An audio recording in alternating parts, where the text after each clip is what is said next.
بسم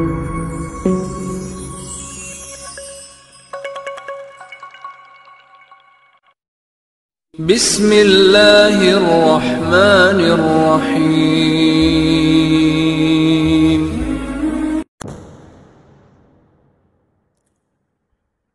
السلام علیکم ورحمۃ اللہ وبرکاتہ۔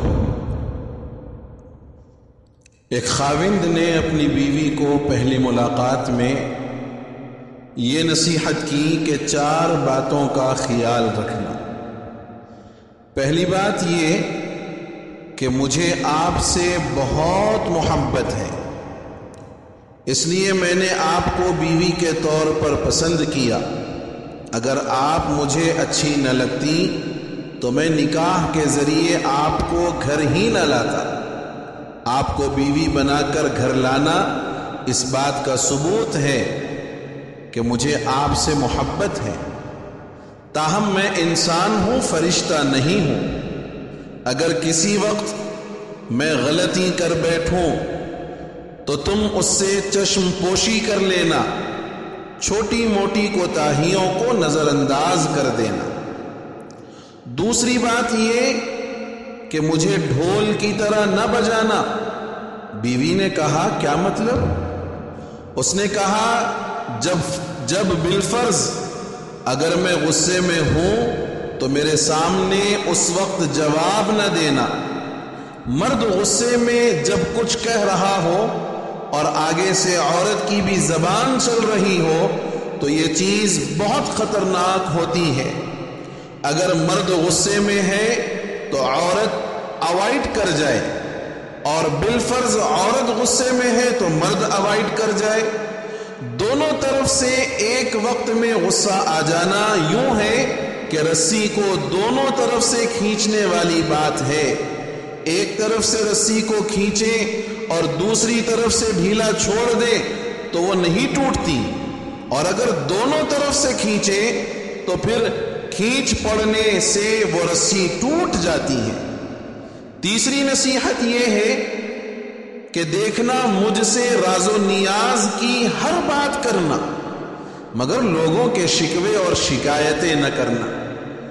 چونکہ اکثر اوقات میاں بیوی آپس میں تو بہت اچھا وقت گزار لیتے ہیں، مگر ننند کی باتیں، ساس کی باتیں، فلاں کی باتیں یہ زندگی کے اندر زہر گھول دیتی ہیں۔ اس لیے شکوے شکایتوں سے ممکنہ حد تک گریز کرنا۔ اور چوتھی بات یہ کہ دیکھنا دل ایک ہے، یا تو اس میں محبت ہو سکتی ہے یا اس میں نفرت۔ ایک وقت میں 2 چیزیں دل میں نہیں رہ سکتی۔ اگر خلاف اصول میری کوئی بات بری لگے تو دل میں نہ رکھنا، مجھ سے جائز طریقے سے بات کرنا، کیونکہ باتیں دل میں رکھنے سے انسان شیطان کے وسوسوں کا شکار ہو کر دل میں نفرتیں گھولتا ہے اور تعلقات خراب ہو کر زندگی کا رخ بدل دیتے ہیں۔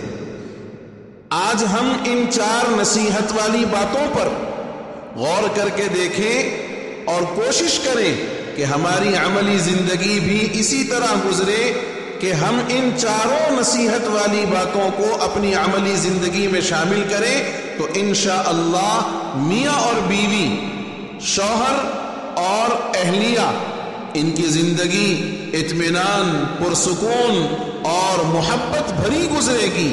اور اگر ان نصیحتوں کو پیٹھ پیچھے ڈال دیا جائے اور ان کی طرف کوئی توجہ نہ دی جائے تو ہر آئے دن نئی نئی باتوں پر جھگڑے پیدا ہوتے ہیں، اور پھر یہ جھگڑے بعد میں جا کر کے جنگ و جدال کی شکل اختیار کر لیتے ہیں۔ اس لیے ہمیں آج اپنے گھریلو ماحول کو بنانے اور اس میں بہتری لانے کے لیے ایسی نصیحت والی باتوں پر عمل کرنے کی سخت ترین ضرورت ہے۔ اللہ مجھے، آپ کو اور ساروں کو اس پر عمل کی توفیق نصیب فرما دے۔ آمین۔ والسلام علیکم ورحمۃ اللہ وبرکاتہ۔